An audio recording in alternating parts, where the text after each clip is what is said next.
Welcome back to Ben Rants. Well, remember when I did my Nick rant? Well, some people complained that I didn't cover that much, having I only covered like 3 shows. But can you blame me? Those are the only shows I ever see on Nick, and I honestly didn't think they had any more. Well, they do, and I decided to do a rant on those lesser known but still bad Nickelodeon shows. I think I'll start with one that is the second one that's on the most other than iCarly that I watch with my cousins. Big Time Rush. That's right, another band show. Don't we have enough of these? So anyway, it's basically about these guys that are in a band and it follows their misadventures. Yep, that's it. Nothing much about it. That's just it. It's just like every other stupid band teens sitcom. That's all there is to it. Stupid. It's almost as stupid as every other freaking teen sitcom on TV. It's bad. Extremely bad. Oh gosh. Oh my gosh, and the band Big Time Rush, oh my gosh, they're some of the worst singers ever. Their singing voices are horrible and they're just not very good at it. I don't have any examples to tell you about this show because it's so bland. I mean, barely anything happens, and most of the time I'm not even paying any attention, and so, yeah. I honestly don't have much to say other than the fact, do we have enough band shows as it is? Gosh! Okay, next show, Victorious. That's right, from the genius who brought you all that, the Amanda Show, and the idiot that brought you iCarly, it's Victorious. Okay, I have seen most of this show to get the plot. It's basically about this girl that I forgot her name. She goes to this California art school, and it follows her misadventures on that. No, art schools are cool. Don't bring art schools into stupidity like this. So it basically follows her and her numbskull friends on misadventures that deal with performing arts such as acting on stage or ventriloquism and stuff like that. And, oh gosh. Basically, I would call it a ripoff of iCarly, but you know what? Yeah, I think that's what I am going to call it. It's basically a ripoff of iCarly, except they don't have a web show. And one annoying thing about this show is the kid who walks around with the puppet. The kid that walks around with the dummy. I'm dead serious. He walks around with that dummy all the time, and the dummy practically is a character in the show. That's not funny. That's creepy. Severely creepy. So anyway, I don't have much to say about this show either because I haven't watched it that much, and basically watching too much of these causes my brain to turn to mush, so I can't pay much attention to it anyway. Moving on, let's get to a cartoon. The Penguins of Madagascar. Well, I haven't seen much of this show, but one of my little cousins likes this show very much, and he's watched it, and I kind of paid a little attention to it. From what I've seen, it's not that bad. I didn't like the Madagascar movie. I didn't like the first Madagascar movie that much, but I'd have to say the most interesting characters out of all of it were the penguins. And I think it is kind of a good idea to give the penguins their own show. But what much can you do with them? I mean, all they are penguins that act like secret agents or something like that. But, oh well. Yeah, out of all the shows on Nick, I would say that this is one that if I was forced to watch one show on Nick, I would want to watch this, The Penguins of Madagascar.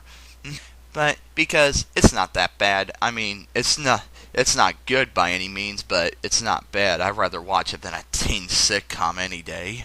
But I would never want to watch this over any of Nickelodeon's old shows or stuff like that. But I guess it'll do. True Jackson VP. I don't know what this show's about, and I don't care. Hey, I have an idea. How about I review some Nick shows that I never got a chance to review? Yeah, that sounds like a good idea. I'll start with one of their Nicktoons, The Mighty Bee. Oh, gosh. I know a lot of you guys hate this show, and I thought I might as well give my opinion on it. Okay, so Bessie Higginbottom is a Girl Scout and whatnot, trying to earn badges. What do you know? A cartoon with originality. A modern cartoon with originality. There is a God. So anyway, basically, it follows her misadventures of her trying to get as many badges as possible, and basically her friends are her little brother, her semi-best friend, I guess, Penny, and her dog Happy.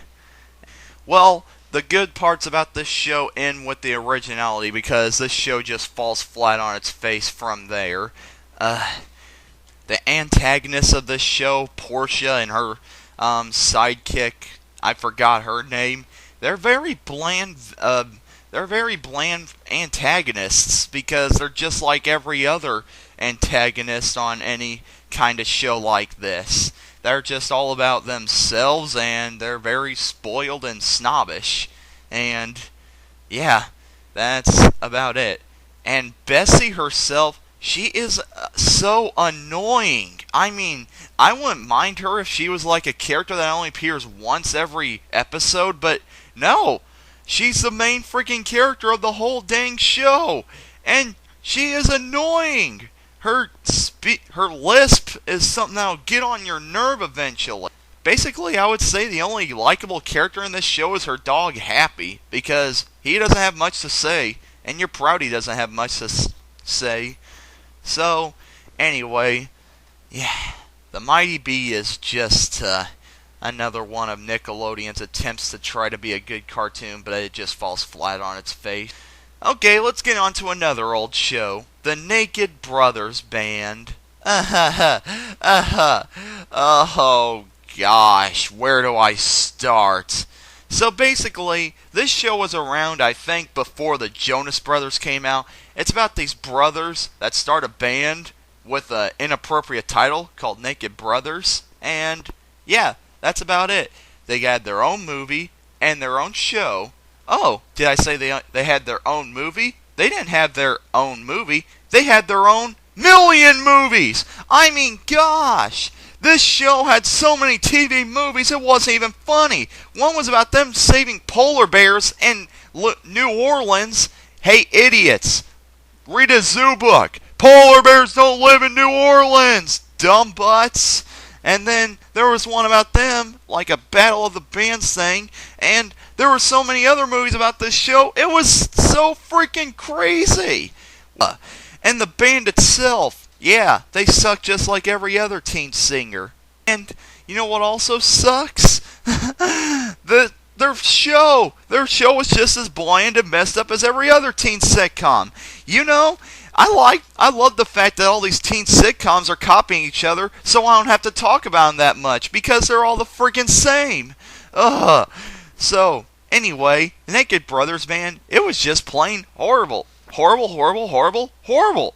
And it's hilarious to know that these guys came out before the Jonas Brothers, because then the Jonas Brothers came along, and the Naked Brothers Band popularity sunk. I don't even think the Naked Brothers Band were ever popular. Anyway, here's something else I want to rant about Nick. Their original movies. What? What the heck is that? Fred the movie? Come on, people, don't be stupid. Don't make me do a rant about something that doesn't exist. Get out of there. Okay, so anyway, Nickelodeon started to copy Disney by making their own original movies. Are they bad? Yes, they're bad. In fact, I think I told you this before, but I don't remember, so I'll tell you again. Okay, from Disney Channel, there was first High School Musical. And then Nickelodeon made a movie called Spectacular, which ripped off High School Musical.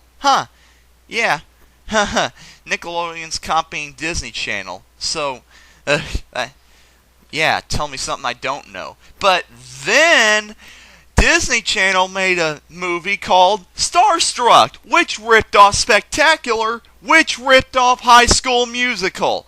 What the heck? Why would you make a movie that's ripping off one of your movies?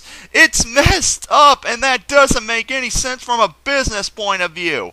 Why would Nickelodeon want to copy Disney Channel? Because copying Disney Channel would be like copying a rock. What point would you have doing it, and who would want to copy a rock?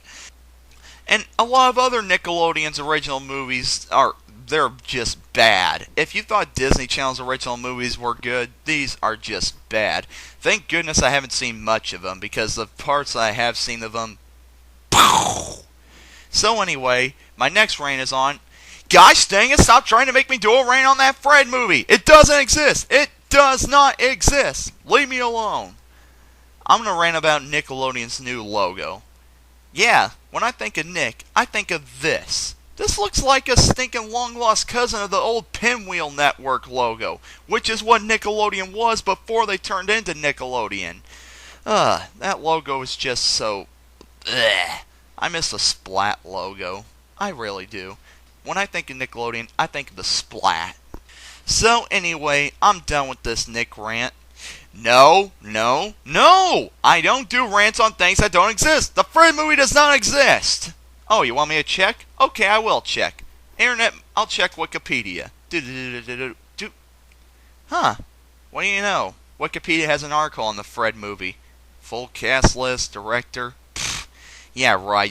You expect me to believe Wikipedia? There is no Fred movie. Okay, I'll check the Internet Movie Database to see. Huh. What do you know? The Internet Movie Database has a page on the Fred movie too.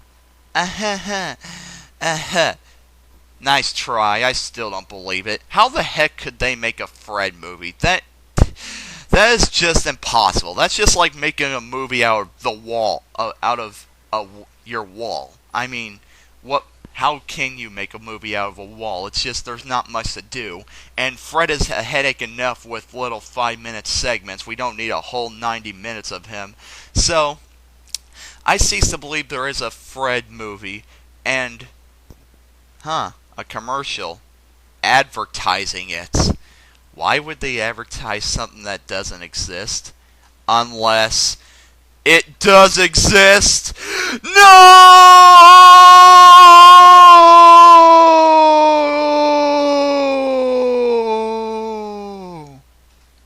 Earthling heard of the Fred movie?